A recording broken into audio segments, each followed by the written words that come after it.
belajar betapa pentingnya pengertian Paskah bagi kita semuanya. Nah, hari ini saya mengambil judul seluruh bangsa, seluruh jajaran Rock Ministry diberikan suatu standar oleh Bapak Gembala kita tentang khotbah Paskah yang berjudul From Glory to the Throne. From throne, saya salah baca. From throne to the glory of the throne. Susah ya. From throne to the glory of throne. Dari semak duri kepada kemuliaan mahkota kemuliaan. Jadi ini tema yang diberikan kepada kita oleh Bapak Gembala senior kita. Dan saya akan bahas ini dalam 2 seri khotbah minggu ini dan minggu depan. Minggu ini kita akan konsentrasi kepada penderitaan dan kematian Yesus Kristus. Nah, Bapak Ibu Saudara yang saya kasihi, dimulai cerita dalam kitab Kejadian pasal yang ketiga ayat 17 sampai dengan yang ke-10.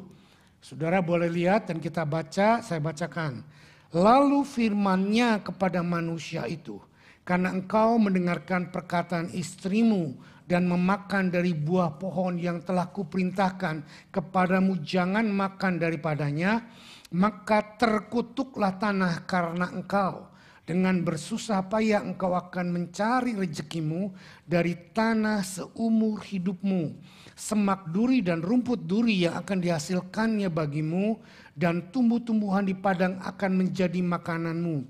Dengan berpeluh engkau akan mencari makananmu sampai engkau kembali lagi menjadi tanah, karena dari situlah engkau diambil, sebab engkau debu dan engkau akan kembali menjadi debu. Because of sin, man fall from the throne of glory to the throne of curse. Karena dosa manusia yang Tuhan ciptakan, dalam Kejadian 1 ayat 26-28 Tuhan berkata, God bless them. And God say to them, be fruitful. Ayo apa lagi?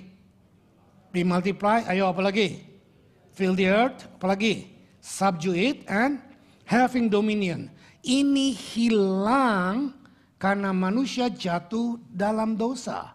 Dan kalau saudara pelajari terus, sampai pada waktu Kejadian pasal 6, waktu Tuhan membuat covenant baru dengan Nabi Nuh, maka ada 2 hal yang hilang, yaitu dominion dan subdue it.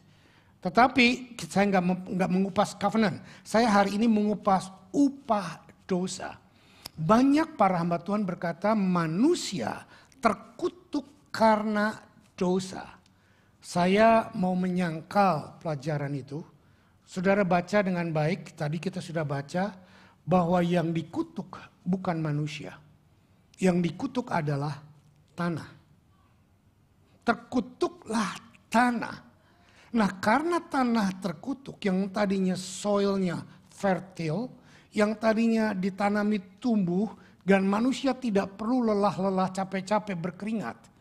Tetapi karena dosa, maka tanah tidak menjadi subur, menjadi keras, dan banyak tanaman yang menjadi gagal. Ini adalah kutukan. Nah, kalau saudara bawa sekarang ke dalam kehidupan kita, tadi kita baca, dengan berpeluh engkau akan menghasilkan.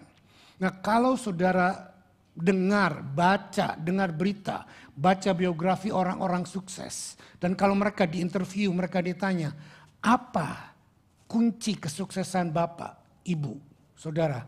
Mereka akan berkata, kerja keras. Ini bukti bahwa manusia lebih percaya kepada hasil kutuk daripada berkat Tuhan. Waktu Adam belum jatuh dalam dosa, Adam tidak perlu berkeringat untuk menghasilkan sesuatu. Kenapa? Karena Tuhan sudah menciptakan segala sesuatu begitu indah dan begitu subur dan begitu diberkati. Camkan, tidak ada yang Tuhan berkati bisa dikutuki. Even Bileam pun, nabi yang yang komersil. Nabi yang disuruh oleh Raja Balak untuk mengutuki bangsa Israel. Tetapi dia tidak bisa mengutuki bangsa Israel. Tidak ada berkat yang Tuhan sudah siapkan buat Anda akan berubah menjadi kutuk. Dengar ini baik-baik. Karena berkat Tuhan buat saya, buat Adi, buat Pak Jo, buat siapapun, tidak bisa diambil oleh siapapun. Tidak bisa. Tidak bisa dibatalkan oleh setan. Tidak bisa disebatalkan oleh skim jahat orang lain, rencana jahat orang lain. Dulu saya sering berkhotbah, rencana Tuhan bisa dibatalkan kalau kita jatuh dalam dosa. Tetapi Alkitab mencatat tidak demikian. Dan saya nggak membicarakan itu, tetapi saya hanya mengungkapkan sedikit ekspresi apa yang terjadi akibat daripada dosa. Manusia kehilangan bukan sorga, tetapi manusia kehilangan untuk hidup berkemenangan di dalam dunia. Itulah akibat dosa. Sehingga yang murni menjadi tidak murni. Yang tadinya Tuhan berkati dan hidup dengan penuh kemuliaan dan gampang. Sekarang menjadi sulit, menjadi susah, khawatir, penuh dengan ketakutan akan masa depan. Dan akibatnya perjanjian baru juga mengutip. Roma 3 ayat 23 kita lihat. Yuk kita baca 2-3. Karena semua orang telah berbuat dosa dan telah kehilangan semua orang. Penganut agama spiritisme berkata, kalau kamu mau tidak makan barang-barang berjiwa, makan cak-cai, atau orang-orang kejawen bilang Senin Kemis, ngos-ngosan puasa gitu loh ya. Atau ada lagi pantangan-pantangan yang lain bisa membuat kamu kudus. Tetapi ayat ini berkata tidak ada usaha manusia apapun yang bisa membuat kita kudus. Kalau ada usaha manusia bisa membuat kita kudus, Yesus tidak perlu mati. Darahnya tidak berguna. Kalau ada usaha lain untuk bisa membuat kita menjadi kudus kembali. Dan hubungan kita dengan Tuhan menjadi normal. Dan lagi-lagi salah pendapat yang lain berkata bahwa Yesus datang untuk membawa kekristenan. It's wrong. Yesus datang ke dunia tidak membawa agama. Tidak membawa konsep. Tapi Yesus datang membawa dirinya sendiri. Untuk memulihkan hubungan yang putus dengan Tuhan akibat dosa Adam. Sampai sini ya kita lihat. Semua orang telah berbuat dosa dan telah kehilangan kemuliaan Allah. Nah, untuk itu Bapa di sorga perlu menunggu sekian ribu tahun. Karena kalau tiba-tiba Yesus datang, manusia belum siap. Maka Tuhan menurunkan perjanjian lewat Abraham, bangsa Israel dengan Musa, covenant demi covenant, dan akhirnya Taurat diturunkan. Taurat membuat kita sadar akan dosa kita. Taurat membuat kita semakin mengerti bahwa ada Tuhan yang menginginkan hidup dengan benar. Tetapi Taurat tidak bisa membuat kita menjadi benar. Perhatikan ini. Akhirnya tidak ada pilihan lain. Bapa di sorga menetapkan, bahkan sudah menubuatkan sejak manusia jatuh dalam dosa. Bapa di sorga berkata, nanti dari keturunan wanita akan lahir seorang laki-laki yang akan meremukkan kepalamu setan dan kamu akan meremukkan tumitnya. Siapa dia? Yesus. Inilah yang digenapi oleh Rasul Paulus dan kita lihat dalam ayat ini. Galatia 3 ayat 13-14. Kristus telah menebus kita dari kutuk hukum Taurat dengan jalan menjadi kutuk karena kita. Sebab ada tertulis, terkutuklah orang yang digantung pada kayu salib. Yesus Kristus telah membuat ini supaya di dalam Dia berkat Abraham sampai kepada bangsa-bangsa lain. Sehingga oleh iman kita menerima roh yang telah dijanjikan itu. Yesus mengambil kutuk yang diucapkan oleh Bapa kepada kehidupan di muka bumi yang berdampak kepada pengaruh manusia.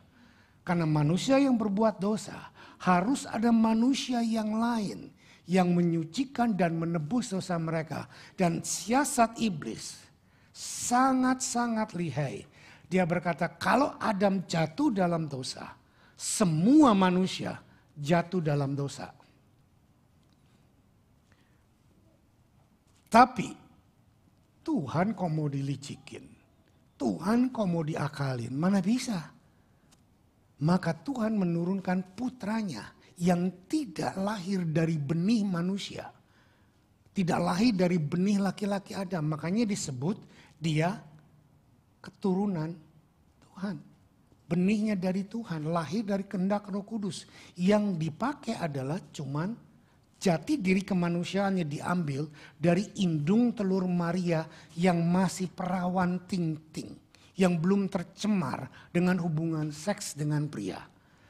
Nah saudara, saya nggak khotbah Natal. Ini biasanya saya khotbahkan Natal. Tapi ini untuk mengerti kenapa Yesus harus datang dan harus mempersembahkan hidupnya untuk mati di atas kayu salib. Karena saudara dengar baik-baik, Yesus harus mati di kayu salib.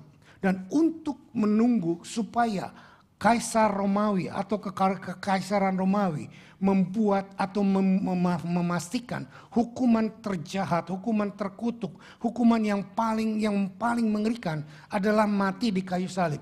Kerajaan Babylon, kerajaan Persia, kerajaan Media tidak pernah melakukan hukuman salib, hanya kerajaan Romawi yang melakukannya. Jadi Tuhan begitu sabar menunggu sistem duniawi untuk sampai kepada titik rencana Tuhan, penyaliban Yesus harus terjadi. Nah, karena kematian Yesus di atas kayu salib, maka dia memberikan kehidupan kepada kita. Tangkap sampai sini. Saya mengambil sejarah yang secara singkat. Kalau mau dijelaskan ini ribuan tahun ceritanya. Tetapi saya ambil penggalan-penggalan supaya kita bisa mengerti. From cross to the crown. Dari salib yang terkutuk kepada mahkota kemuliaan yang disiapkan oleh Tuhan buat kita. Nah, ini baru awal pembukaan khotbah saya. Sekarang kita masuk ke dalam pelajaran intinya. Bahwa the reality of life is overcoming by death.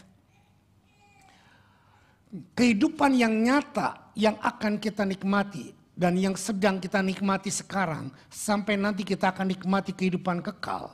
Itu kita terima, kita peroleh, kita hidupi karena ada seseorang yang bersedia mati menggantikan kita. From cross to crown. Camkan ini. Salib adalah tempat pertemuan antara kematian dan kehidupan. Salib adalah tempat pertemuan penghukuman Tuhan atas dosa dan kasih karunia Tuhan atas manusia. Salib adalah tempat pertemuan di mana keadilan Tuhan dinyatakan dan anugerah Tuhan juga dinyatakan. Disaliblah terpaku seseorang yang sangat kudus, yang sangat benar, yang tidak layak, tetapi menjadi tumbal dosa bagi kita. Setan, dosa dan kematian adalah musuh-musuh terbesar yang harus kita hadapi. Yuk kita baca, ini statement yang saya buat sendiri. Kalau saudara nggak setuju, it's okay, ini bukan Alkitab, ini saya sendiri yang buat. 2, 3, Tuhan Yesus mengambil kematian. Loh, ada orang nggak ya? Ada orang nggak? Yuk kita baca sama-sama, 2, 3. Tuhan Yesus mengambil kematian yang ada pada kita semua untuk dirinya sendiri dan memberikan kehidupannya sendiri kepada kita yang percaya kepadanya. Saudara setuju? Kalau nggak setuju nggak apa-apa, ini bukan Alkitab soalnya. Ini hanya statement yang saya buat. Bahwa kehidupan kita yang harusnya mati diambil oleh Tuhan Yesus dan digantikan oleh kehidupannya dia sendiri. Supaya dia mengalami kematian dan kita mengalami kehidupan. Amin. Nah sekarang kita akan melihat bukti-bukti daripada kematian Tuhan Yesus. The death of Jesus. Mazmur 34 ayat 19 sampai 22. Kemalangan orang benar banyak, tetapi Tuhan melepaskan dia dari semuanya. Jadi kalau ada orang atau pengkhotbah, pengajar berkata, anak Tuhan tidak perlu menderita, anak Tuhan tidak perlu mengalami masalah. Itu tidak biblical. Kita perlu mengalami masalah. Kita pasti mengalami problem. Bahkan Tuhan Yesus berkata bahwa siapa yang mau ikut dia harus menyangkal diri dan pikul salib setahun sekali. Amin? Enggak.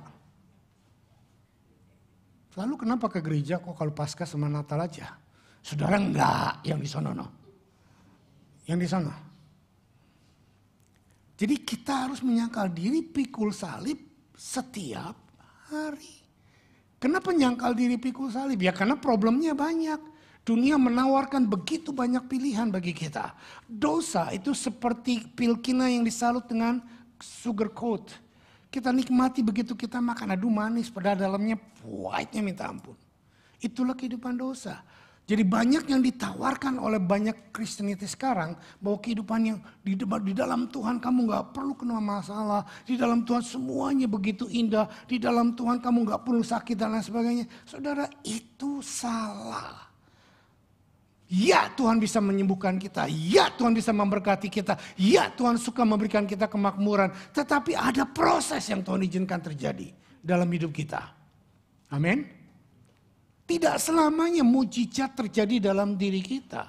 Instantly. Ada mujizat yang menunggu bukan cuman, saya jelaskan sepintas. Mujizat yang sering kita hadapi yang diajarkan oleh orang-orang Kristen adalah mujizat yang instantly. Dalam nama Yesus sembuh, pak, terjadi sembuh. Dalam nama Yesus berkat turun, berkat turun. Itu namanya adalah win by defeated the enemy. Kita menang dengan mengalahkan musuh. Bisa terjadi? Bisa, bukan tidak bisa. Tetapi yang paling banyak Tuhan mau melakukan not defeated but overcoming. Saudara bisa membedakan mana defeat dan mana overcome. Defeat adalah sekali tonjok jus langsung KO musuh kita. Itu defeat.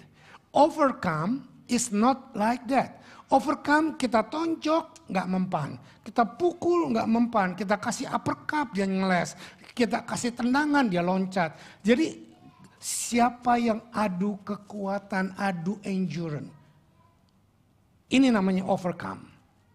Overcome. Kita tidak undercome, kita overcome. Seringkali Tuhan mengizinkan masalah dalam diri kita untuk membuat otot-otot kita menjadi kuat. Kerohanian kita menjadi bangkit. Persoalan Tuhan pakai untuk membuat kita menjadi anak Tuhan yang sebenarnya. Tetapi lihat, Tuhan meluputkan dari semuanya itu. Tidak Tuhan meluputkan 90%, tapi semuanya. Jadi kemenangan by overcome ada janji daripada Tuhan itu sendiri. Ayat 20. Ia melindungi segala tulangnya, tidak satu pun yang patah. Nah kalau saudara baca urutannya, ini sepertinya memang karena Tuhan melindungi tidak ada satu pun yang membahayakan kita. Tetapi sebetulnya ini bicara tentang nubuatan daripada kematian Yesus. Nubuatan kematian Yesus pada waktu di kayu salib. Hampir semua penjahat yang disalib sebelum dia mati, tentara Romawi akan memukul di atas kayu salib kakinya. Trak. Dan dipatahkan tulang-tulangnya di sini sehingga gantungannya akan menjadi berat karena tidak ada tahanan lagi, dan akan cepat mati. Tetapi ini tidak terjadi di dalam diri Tuhan Yesus. Pada waktu tentara Romawi menyalibkan Yesus dan tentara Romawi melihat bahwa Yesus belum mati, dia mau pukul, begitu dia sampai ke salib, dia lihat Yesus sudah mati. Karena dengan kata lain Yesus berkata, tidak ada orang yang bisa membunuh aku. Tidak dosa, tidak penyakit, tidak salib. Jadi kalau ada orang pengkhotbah berkata Yesus dibunuh oleh tentara Romawi, saudara bilang no. Kalau Yesus bisa dibunuh, dia bukan Tuhan. Yesus tidak dibunuh dengan dosa saudara. Yesus tidak dibunuh dengan orang-orang Yahudi yang menyalibkannya. Yesus menyerahkan nyawanya. Di atas kayu salib dia berkata, "Ya Bapa, aku serahkan kepadamu." Dia tertunduk. Itulah kematian Yesus. Kemalangan akan mematikan orang fasik. Dan siapa yang membenci orang benar akan menanggung hukuman. Tuhan membebaskan jiwa hamba-hambanya. Dan semua orang yang berlindung kepadanya tidak akan menanggung hukuman. Karena dia yang sudah menanggung hukuman. Kisah Rasul 1 ayat yang ketiga berkata, kepada mereka ia menunjukkan dirinya setelah penderitaannya. Lihat, Yesus sendiri menderita. Kita juga pasti akan mengalami penderitaan. Yang membedakan, kita tidak akan mengalami kematian karena Yesus sudah mati bagi kita. Maksudnya bukan kematian fisik, tapi kematian kekal. Oke? Setelah selesai penyalipan dan mayatnya dikuburkan, Yesus secara sengaja menunjukkan dirinya yang sudah bangkit dari kematian kepada banyak orang dan banyak kejadian yang berbeda. Sekarang bukti bahwa Yesus itu mati. Kita lihat dari ayat-ayat firman. Proof that Jesus dead. Satu, dari tentara Romawi. Kita bisa lihat dari sikap dan perbuatan tentara Romawi yang membuktikan bahwa Yesus benar-benar mati. Karena banyak pendapat di luar sana yang berkata Yesus tidak mati. Yang disalibkan itu bukan Yesus. Yesus dilarikan sengaja. Dan banyak konspirasi yang lain yang mengatakan bahwa Yesus tidak mati. Tapi saya mau berkata kepada saudara, kalau Yesus yang kita sembah tidak mati, maka sia-sia iman kita. Dan jangan pernah terima pendapat apapun bahwa Yesus tidak mati. Lupakan, gak bisa kita terima begitu saja. Nah, untuk itulah kita sekarang belajar untuk meyakinkan kita bahwa Yesus memang benar-benar mati. Amin. Tetapi sayangnya, Yesus tidak cuma mati. Yesus mati cuma 3 hari atau 3 malam. Setelah itu dia bangkit kembali. Tetapi dia benar mati. Matius pasal yang ke-27 ayat 64-65 berkata demikian. Karena itu perintahkanlah untuk menjaga kubur itu sampai hari yang ketiga. Jikalau tidak, murid-muridnya mungkin datang untuk mencuri dia. Lalu mengatakan kepada rakyat, ia telah bangkit dari antara orang mati. Sehingga penyesatan yang terakhir akan lebih buruk akibatnya daripada yang pertama. Saudara, bukti bahwa Yesus mati. Tentara Romawi minta kepada Pontius Pilatus untuk menjaga kuburnya. Kalau Yesus nggak mati, ngapain dijaga kuburnya? Terus ayat 65. Kata Pilatus kepada mereka, ini penjaga-penjaga bagimu dan jagalah kubur itu baik-baik. Wow.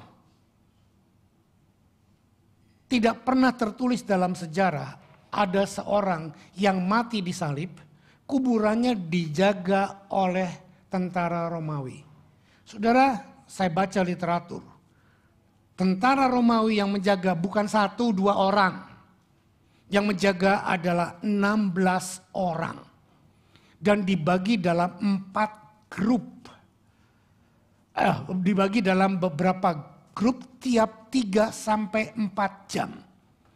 Tiap 3-4 jam 16 orang diganti. 16 orang diganti 4 jam kemudian. Nah, susunan mereka menjaga, saya baca di dalam literatur berkata demikian. 4 orang berjaga di depan lubang kubur Yesus. Mungkin 2 di depan, 2 di pinggiran, 4. Lalu yang 12 orang itu berjaga di sekitar lingkaran kuburan Yesus. Karena ini perintah dari gubernur Pontius Pilatus Romawi dan 16 orang diberikan untuk jaga. Dan mereka jaga nggak sampai kayak kita ngantuk apa. Saudara pernah lihat ke London tentara Elizabeth jaga? Ada lalat pun mereka nggak berani tepuk. Ini tentara Romawi yang jaga luar biasa 16 orang. Dan karena tahu jaganya luar biasa melelahkan, diganti tiap 3-4 jam. Bayangin, ngantuk 3 jam kemudian ganti. Lelah berdiri 3 jam kemudian ganti. Can you imagine? Jenderal aja yang mati nggak dijaga kayak gitu. Jadi betul-betul something very special. Sekarang yang kedua.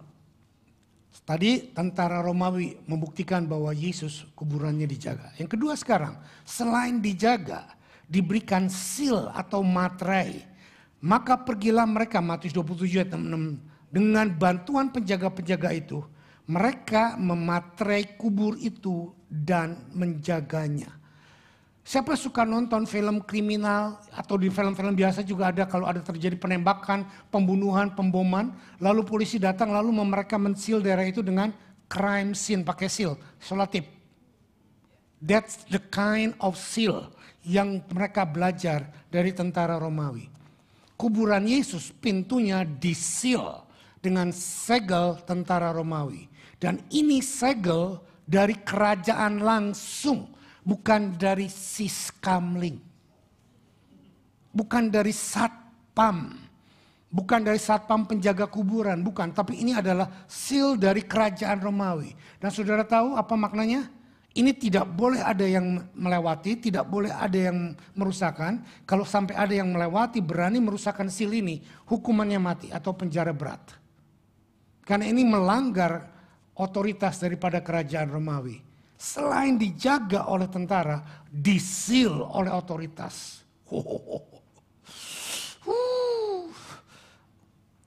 Oke, yang ketiga sekarang. Bukti bahwa Yesus mati dan dijaga dan di-seal. Di atas kuburannya, di dalam kuburannya ada seorang yang bernama Yusuf mengambil mayat itu dan mengapaninya dengan kain lenan yang putih bersih. Lalu membaringkannya di dalam kuburnya yang baru yang digalinya di dalam bukit batu. Dan sesudah menggulingkan sebuah batu besar ke pintu kubur itu, pergilah ia. Yusuf dari Arimatea. Bukan begitu Yesus mati langsung digali kuburnya, bukan. Kalau saudara bacakan sepertinya begitu, kubur yang baru digali. Tidak demikian, Yusuf dari Arimatea itu orang kaya, salah satu orang yang lumayan punya pengaruh di Yerusalem dan sangat dekat dengan gubernur Romawi, tapi dia juga percaya kepada Yesus. Waktu Yesus mati, murid-murid menghindari dia jauh, tetapi Yusuf dari Arimatea dan ada satu lagi Simon dari Sirene. Itu dua orang yang berani menghadap kepada Pontius Pilatus untuk meminta mayat Yesus. Dan mayat Yesus ditempatkan di dalam kubur yang dipersiapkan oleh Simon dari dari Yusuf dari Arimatea untuk dirinya sendiri. Jadi kubur itu sudah digali kosong dan dibuat lingkaran batu yang besar. Dan mereka memasukkan mayat Yesus ke dalam itu. Lalu setelah itu mereka menutup itu dengan batu besar itu. Nah, lihat sekarang selanjutnya bagaimana keadaan batu itu. Markus 16 ayat 3 dan 4. Di sini dikatakan mereka berkata seorang kepada yang lain, siapa yang akan menggulingkan batu itu bagi kita dari pintu kubur. Tetapi ketika mereka melihat dari dekat, tampaklah batu yang memang sangat besar itu sudah terguling. Alkitab menyatat bahwa batu yang dipakai nutup kubur Yesus itu batu bundar yang besar dan literatur mengatakan more than 2 tons. 2 tons lebih beratnya. Nah kalau 2 ton lebih beratnya, 10 orang kuat gak? Gak akan kuat. Tentara Romawi geser, gak mungkin, mati dia sama tentara yang lain. Jadi kalau murid-murid yang menggeser batu itu, gak mungkin. Apalagi cewek-cewek yang datang awal-awal di kuburan.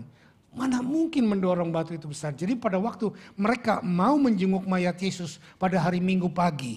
Dan mereka bingung di antara mereka sendiri. Kita ini bodoh. Kita ini lari-lari ke kuburan. Kita lupa bahwa kuburan Yesus itu ditutup batu yang sangat besar. Kita nggak bisa gulingkannya. Kita nggak bisa masuk. Karena itu batunya besar sekali dan berat sekali. Sudah nangkap maksud saya? Bukti bahwa Yesus mati di dalam kuburan.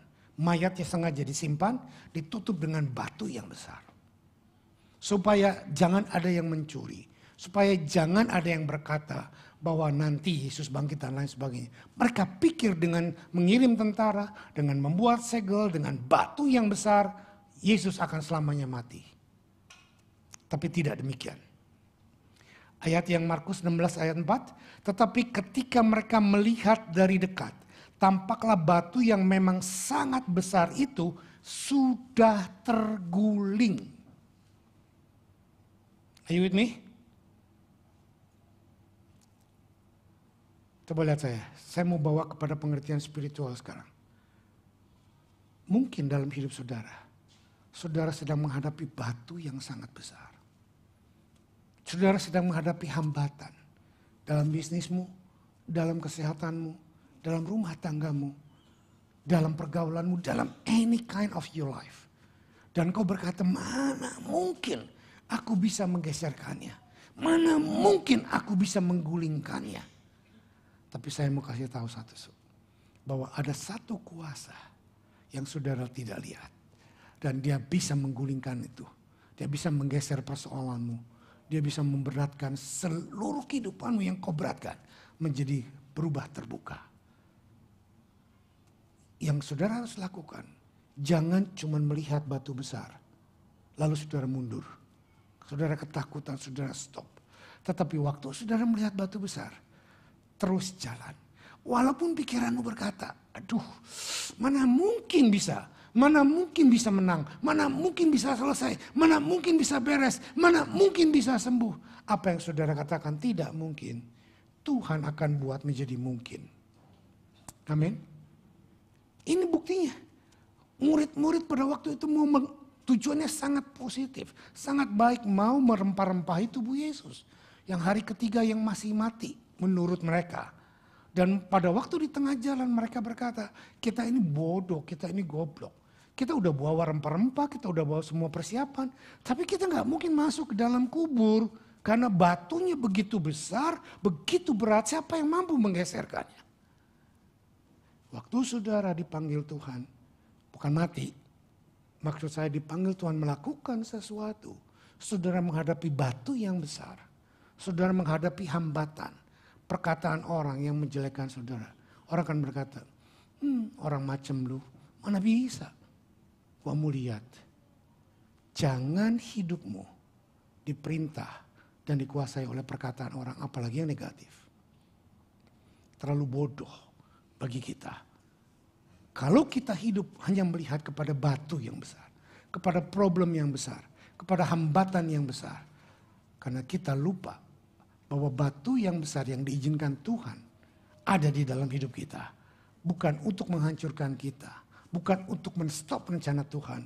Tetapi untuk melihat kemuliaan Tuhan dinyatakan. Kok gak ada amin? Ngantuk ya? Kalau ngantuk coba sebelah kirinya cubit. Enak aja ngantuk kedinginan. Jangan ngantuk, bangun. Oke. Sekarang lihat saya lagi. Oke, udah mulai segar. Nah, apa tujuan Tuhan untuk menggulingkan batu yang besar itu? Batu yang berat itu. Mungkin banyak saudara berkata tujuan Tuhan untuk menggulingkan batu yang besar itu adalah supaya Yesus bisa keluar. Banyak dari kita berpikir demikian. Saya mau berkata kepada saudara, dengar baik-baik. Fasten your seat belt. Waktu Yesus bangkit dari kematian, dia mau keluar dari kubur, dia tidak perlu batu itu terbuka atau tergeser. Kenapa? Karena waktu Yesus bangkit dari kematian, tubuhnya sudah tubuh kemuliaan. Dan dibuktikan pada waktu dia datang ke perhimpunan murid-muridnya dalam keadaan tertutup, pintu terkunci, jendela rapat. Karena mereka semua takut kepada tentara Romawi. Tapi tiba-tiba Yesus datang blegedeg. Istilah saya, tahu blegedeg? Bahasa apa itu blegedeg?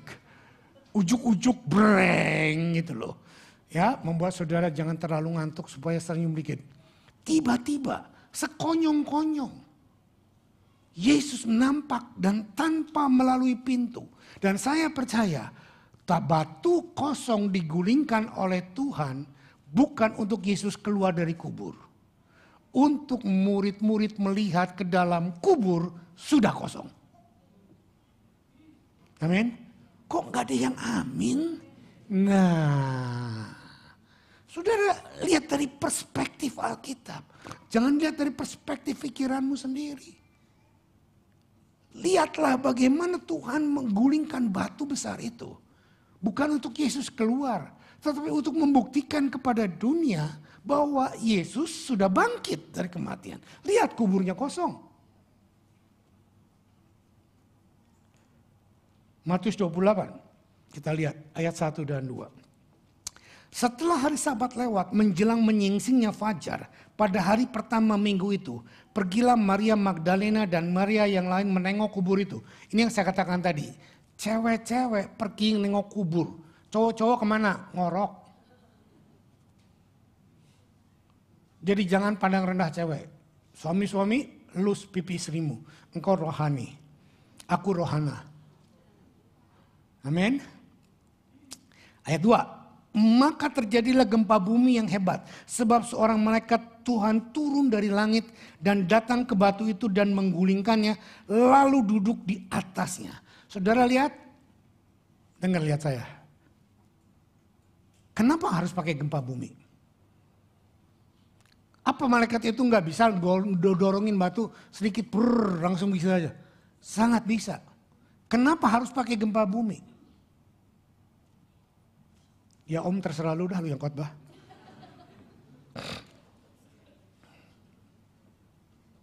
Listen carefully. Supaya nyata pekerjaan Tuhan di tengah-tengah kita. Loh, kalau pakai malaikat lebih nyata. No, listen carefully. Tuhan memakai kuasa nature.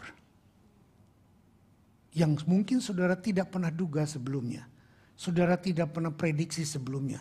Suddenly, kelihatannya seperti kejadian umum. Kelihatannya seperti biasa. Gempa bumi kan biasa.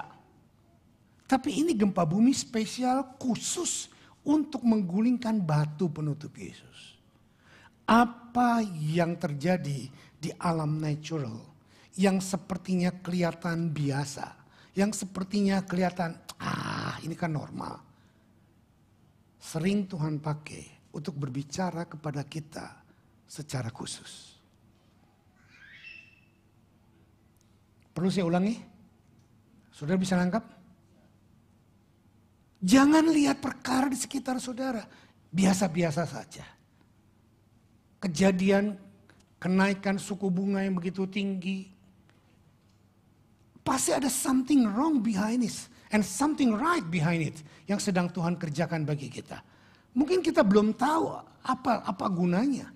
Tetapi pada waktu kita berjalan terus, seperti wanita ini, dia tahu tadi malam ada gempa bumi, tadi pagi subuh ada gempa bumi, tapi dia kan nggak tahu bahwa itu gempa bumi untuk menggeserkan batu itu. Jalan terus dengan Tuhan. Kegoncangan-kegoncangan yang terjadi dalam hidupmu, entah itu positif, entah itu negatif, Tuhan pakai untuk membuka jalan mujizat Tuhan terjadi. I raise my case. Amin.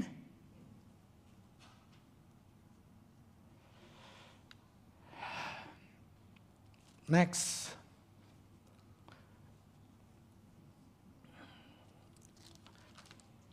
Kita lihat the sepulchre is empty. Saudara tahu sepulchre?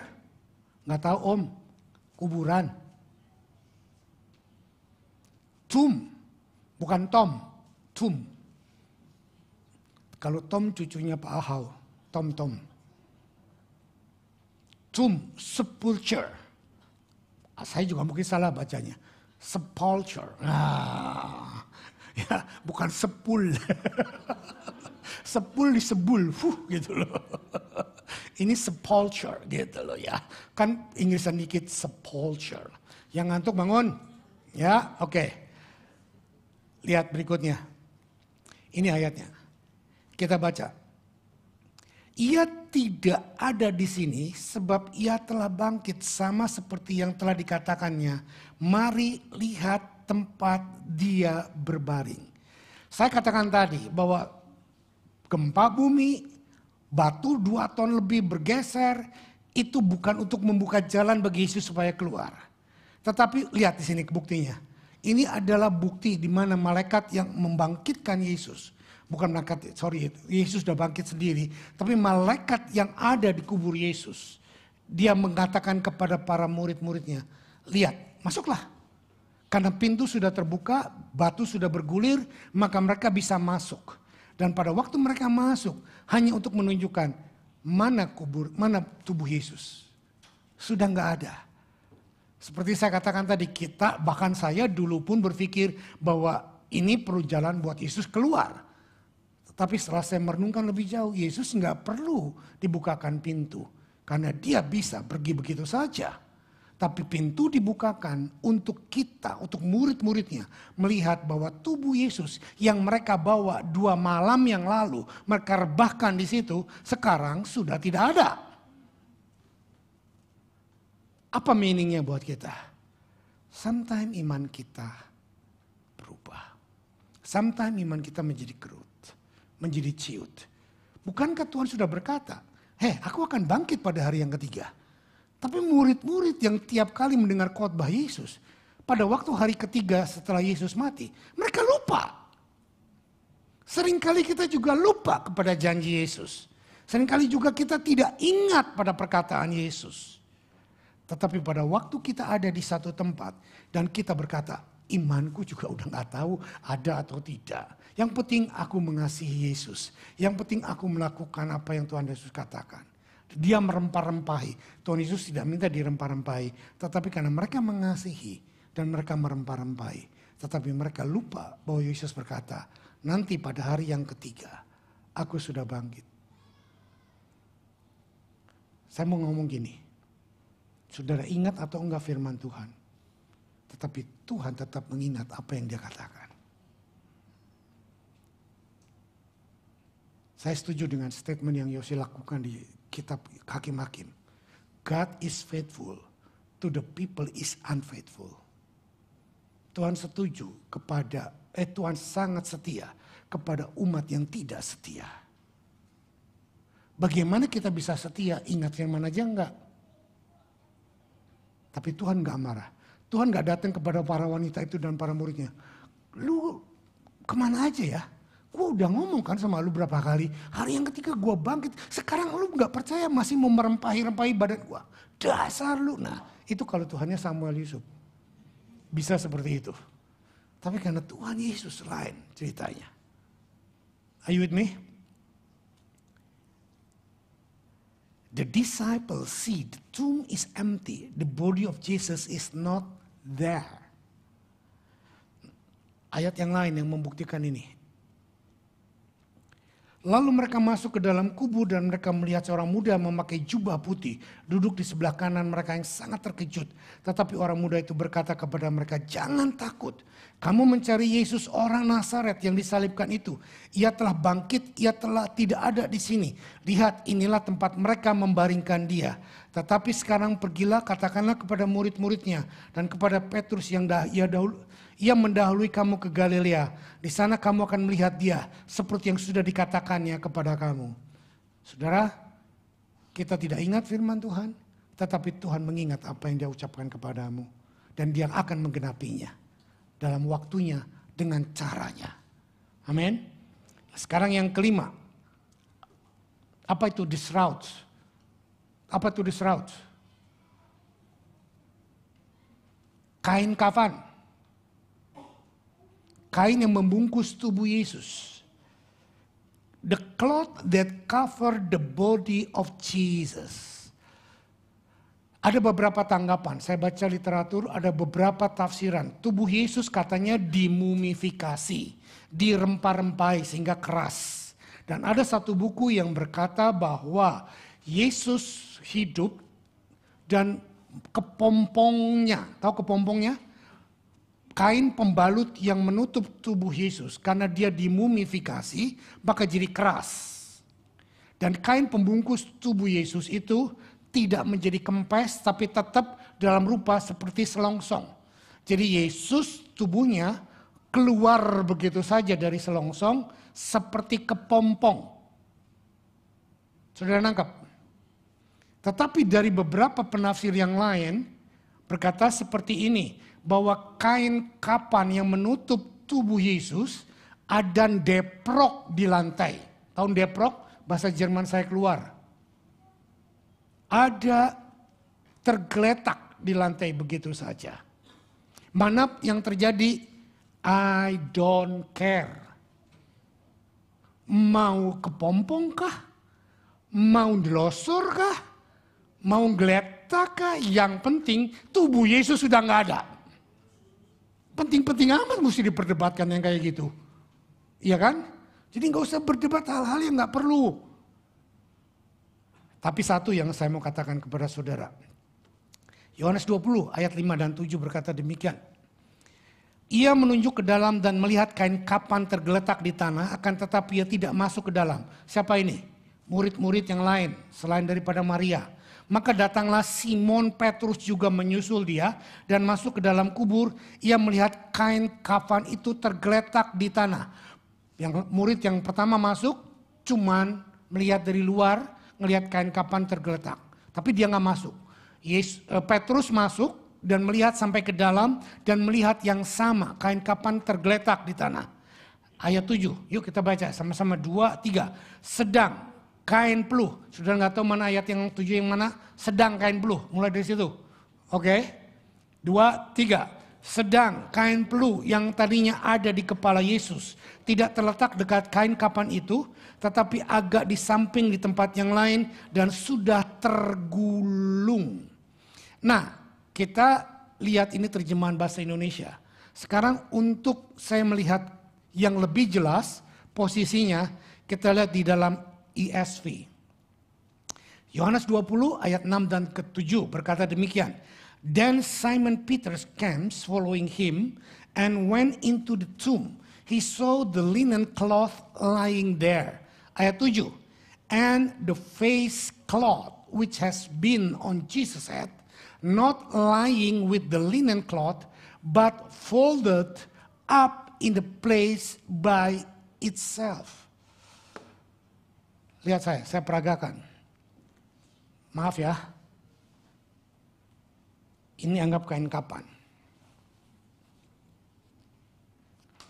Nanti saya minta duit saudara buat cuci laundry. Ya, oke. Tergeletak di situ. Nah, kalau ini body Yesus tergeletak, kain penutup kepalanya seharusnya ada di sini. Betul nggak? Dan kain penutup kepalanya harusnya tidak rapi, karena ini kainnya nggak rapi. Ya acak-acakan lah gitu.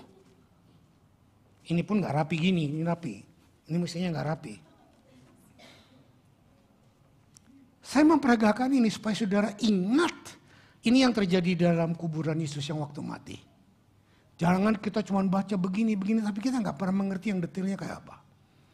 Nah, saya pernah khotbah ini beberapa tahun yang lalu bahwa kain kapan Yesus tergeletak begitu saja nggak rapi. Tapi ayat ini dikatakan, but the linen cloth but folded up in the place itself. Apa artinya? Dalam bahasa Indonesia dikatakan kain penutup kepala itu ada terlipat rapih di sisi yang lain. Nah lihat saya. Kalau saudara nggak tahu culture bahasa orang Yahudi, saudara nggak akan mengerti istilah ini. Culture orang Yahudi, kalau saya diundang makan, saya orang Yahudi, diundang makan oleh orang Yahudi. Maka makanannya enak, hospitality-nya bagus, di rumah loh ya, di rumah mereka. Orang Yahudi jarang mengundang orang ke rumahnya. Hanya orang yang dekat datang diundang ke rumahnya. Makan, begitu dia makan di rumahnya, tuan rumahnya sangat ramah, sangat baik. Menghormati tamunya dengan baik. Dan makanannya penuh dengan kenikmatan, enak. Jadi begitu dia pulang, yang dia lakukan, apa?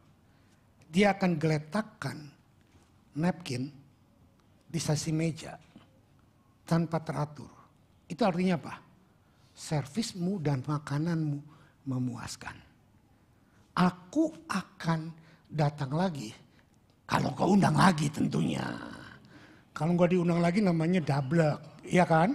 Kalau kamu undang lagi, aku dengan sangat rela, sangat suka cita mau datang.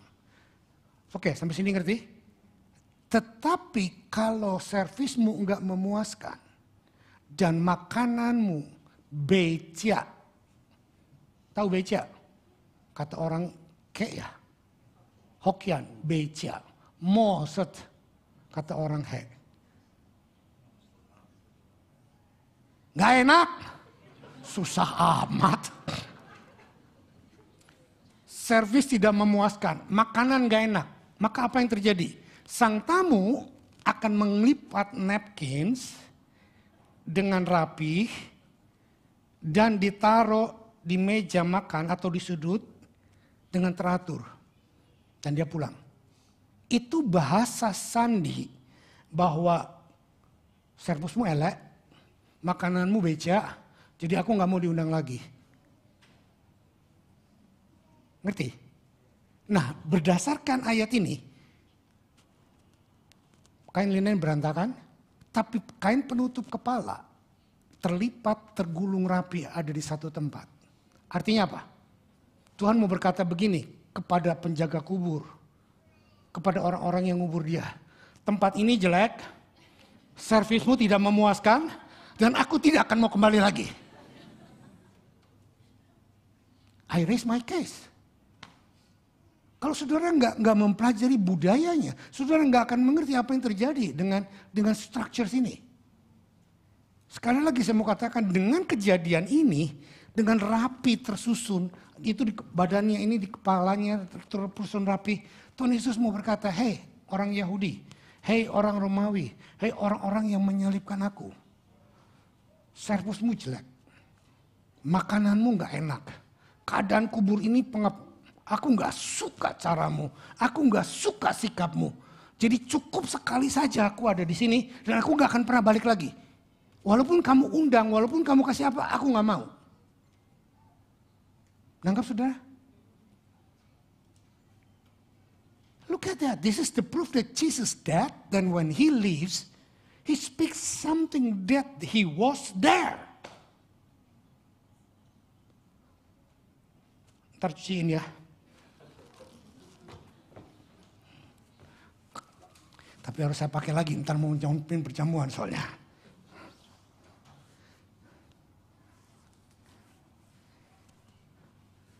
Do you understand? Ini bukti yang nyata bahwa Yesus mati. Saya masih punya 2 poin lagi. Waktunya sudah tinggal 1 menit Tuhanku.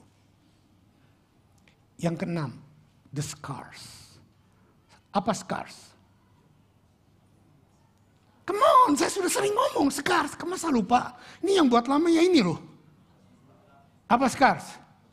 Bekas luka. Hey, Yesus Maha Kuasa, betul?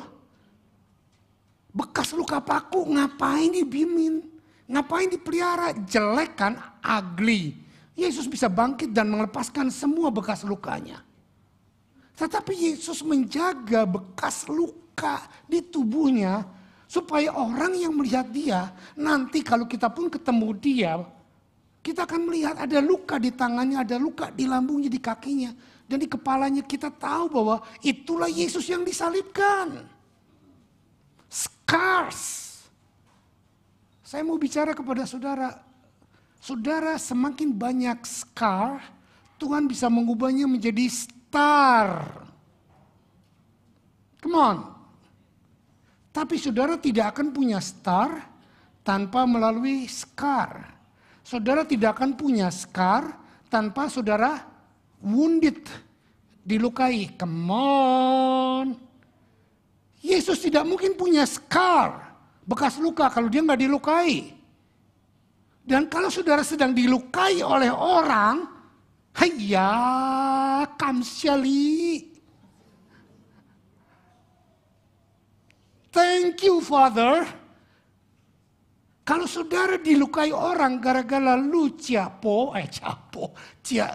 sana cia sini, itu cengli. Tapi kalau lu dilukai gara-gara lu hidup benar, lu pelayanan dengan benar, orang ngejelek-jelekin lu, orang fitnah lu, bilang thank you. Scars. Mari kita lihat Yohanes 20 ayat yang ke-20, cerita dari Thomas. Dan sesudah berkata demikian, ia menunjukkan tangannya dan lambungnya kepada mereka. Murid-murid itu bersukacita mereka melihat Tuhan. Saudara, Tuhan menunjukkan kepada murid-muridnya, ini loh, aku Yesus. Murid-muridnya bingung, padahal Tuhan udah ngomong dia akan bangkit. Tapi pada waktu melihat Yesus mereka kesengsem. Tapi waktu Yesus berkata, ini lukaku. Mereka baru percaya. Proof. Saya mau ngomong ini jangan tersinggung. Proof that you are following Jesus. You have scars in your life. Tangkap enggak? Bukti bahwa Anda menjadi murid Yesus. Anda punya bekas luka di dalam hidupmu. Orang melukaimu. Orang memfitnahmu. Orang menjelek-jelekanmu. Orang menganiaya kamu. Orang berbuat hal yang tidak adil kepada kamu. Biarkan. Itu menjadi scars. Amin. Jangan pusing dengan itu. Kalau kita pusing dengan itu tetap akan jadi wound. Akan terus berdarah, akan terus menyakitkan. Bedanya scar dengan wound disentuh sakit. Scar, oh saya banyak nih scar. Jangan buka celana, di kaki banyak sekali celana. Scars. Kalau bekas luka disentuh, emangnya gue pikirin, gak apa-apa. Karena sudah sembuh. Tetapi waktu masih berdarah, waktu masih luka, disentuh, Tapi saya mau kasih tahu, gak apa-apa ya lewat dikit ya. Sudah lihat saya, luka, berdarah, menyakitkan. Bisa gak diobati tanpa menyentuh? Bisa mujizat terjadi dari atas Tuhan, sembuh. Ini saya gak pakai itu. Kalau saudara dan saya mau menyembuhkan seseorang yang terluka, apa yang harus kita lakukan? Kita mesti nyentuh, ya kasih obat bener. Tapi caranya kasih obat gimana? Lempar dari jarak jauh, mana lukanya? Push gitu. Enggak dong, kita mesti bersihin lukanya, kasih alkohol, pada waktu dikasih alkohol. Rasanya kita mau gaplok orang yang ngasih, betul enggak? Sakitnya minta ampun. Hey, listen carefully. Apa bedanya orang yang menyentuh lukamu yang hanya mau menyakitimu dengan orang yang menyentuh lukamu yang mau menyembuhkanmu? Apa bedanya? Enggak ada bedanya. Bedanya cuma intensitas, cuma maksud. Waktu disentuh dua-dua sakit kok. Coba lihat saya. Waktu Anda mendengar khotbah, Anda disinggung, Anda disentuh, sakit. Marah sama gembalanya. Tuh gembala kurang ngajar nyindir gua. Nah itulah. Saya mau kasih buka telinga saudara. Emangnya untung nyindir saudara? Rugi saya kalau nyindir saudara sudah tersinggung gak ke gereja, hilang perpuluhan. Hilang persembahan. Are you with me? Hilang pelayan Tuhan. Jadi kalau saudara tersinggung dengan khotbah, itu tandanya Tuhan mau menyembuhkan saudara sakit. But izinkan. Dan kalau saudara mengizinkan itu, maka wounded itu akan berubah menjadi scar. Dan pada waktu scar itu saudara teruskan bawa kepada Tuhan, maka scar itu akan menjadi star. Amin. Saya sudah dilihatin sama anak saya, dia udah berdiri di sana. Itu tandanya bahwa saya sudah selesai. Oke, ayat yang ke-20 sudah, sekarang yang berikutnya. Nah, saya bacakan cepat ya, supaya saya nggak dimarahin. Maka kata murid-murid yang lain kepadanya, kami telah melihat Tuhan. Tetapi Thomas berkata kepada mereka, sebelum aku melihat bekas paku pada tangannya, dan sebelum aku mencucukkan jariku ke dalam bekas paku itu, dan mencucukkan tanganku ke dalam lambungnya, sekali-sekali aku tidak akan percaya.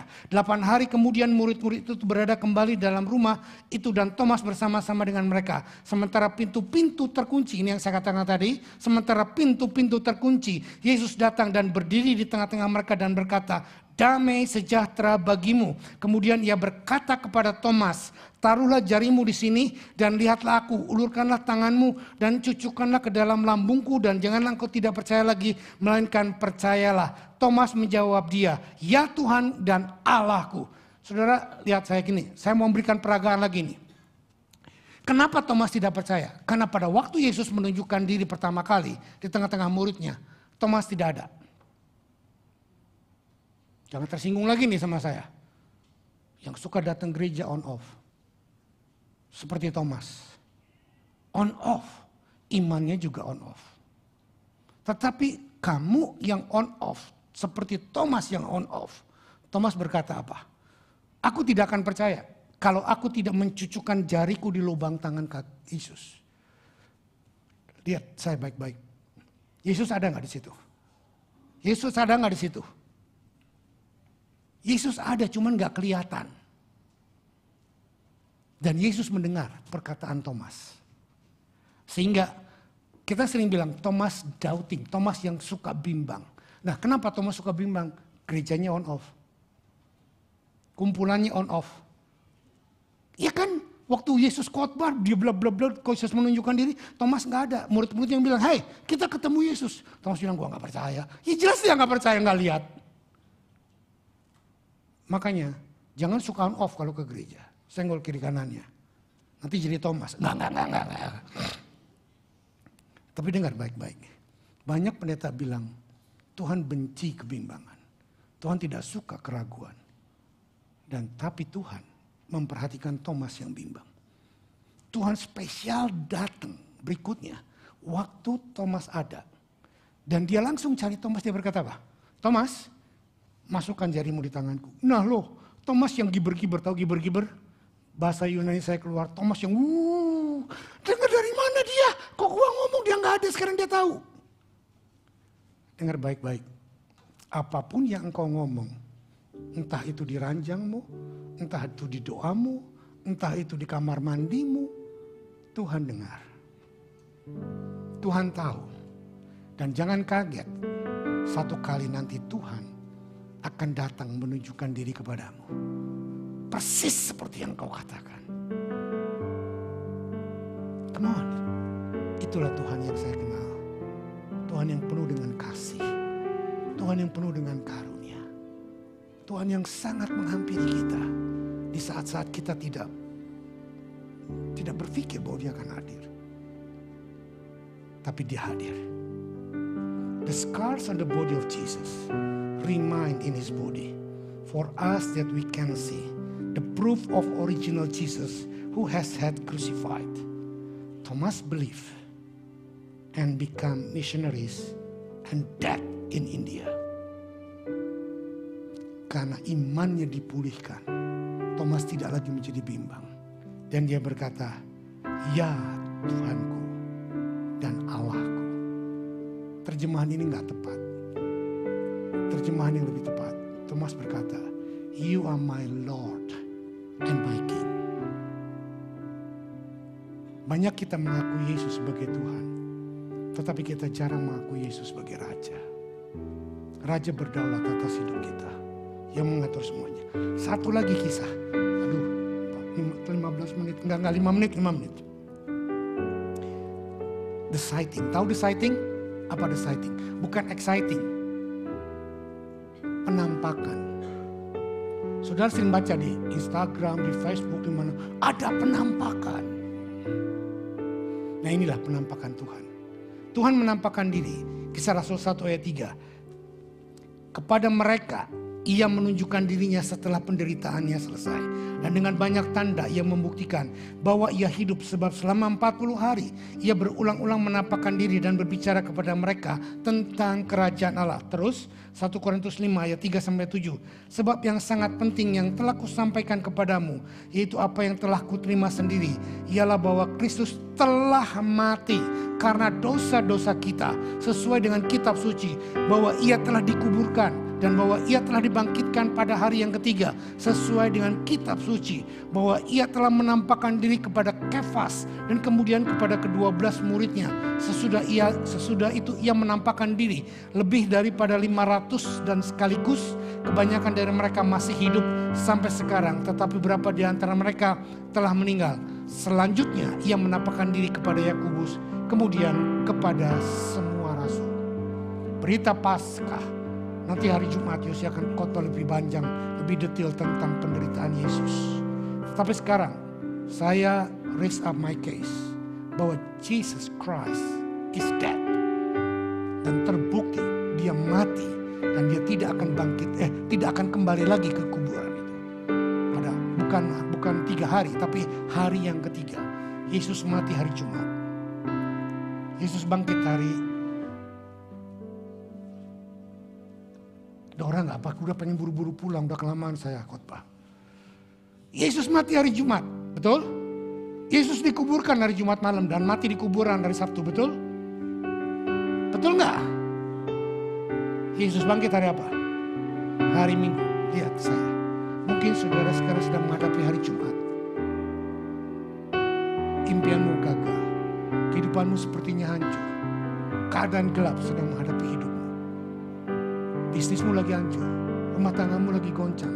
Kesehatanmu lagi goncang. Itu hari Jumat. Jangan berhenti sampai hari Jumat. Hari berikutnya, mungkin kau sudah berdoa, sudah puasa, sudah bayar perpuluhan, sudah kasih persembahan. Tetapi engkau masih melihat kegelapan. Itu hari Sabtu. Kau sedang ada di dalam kubur. Tapi jangan berhenti hari Jumat, hari Sabtu. Masih ada satu hari. Hari Minggu. Yesus bangkit pagi-pagi. Dan itu yang sedang kita harapkan. Paskah, kebangkitan Kristus. Kita tundukkan kepala. Bapa, hamba sudah berhenti berbicara. Hamba sudah membuktikan bahwa engkau mati. Tetapi engkau tidak tinggal di dalam kematian. Engkau tidak akan pernah kembali ke dalam kuburan. Apapun yang terjadi, Tuhan, engkau mati untuk menggantikan kami. Engkau mati untuk menebus kami. Engkau mati untuk mengambil kutuk-kutuk yang terjadi dalam hidup kami. Engkau merubah semuanya menjadi kemuliaan kembali, Tuhan. Kami terima itu. Sekarang kami persekutukan roti ini dengan tubuh-Mu, anggur ini dengan darah-Mu, untuk benar-benar kami menyatu dengan Engkau, supaya kami bisa menikmati kematian-Mu. Dan pada waktu kami menikmati kematian-Mu, kami percaya kepada kematian-Mu, maka kami pun akan dibangkitkan berdasarkan kebangkitan-Mu. Kami mengalami bersama dengan Engkau, Tuhan. Dalam nama Yesus, layakan kami untuk kami bersekutu dengan tubuh dan darah-Mu. Dalam nama Tuhan Yesus Kristus.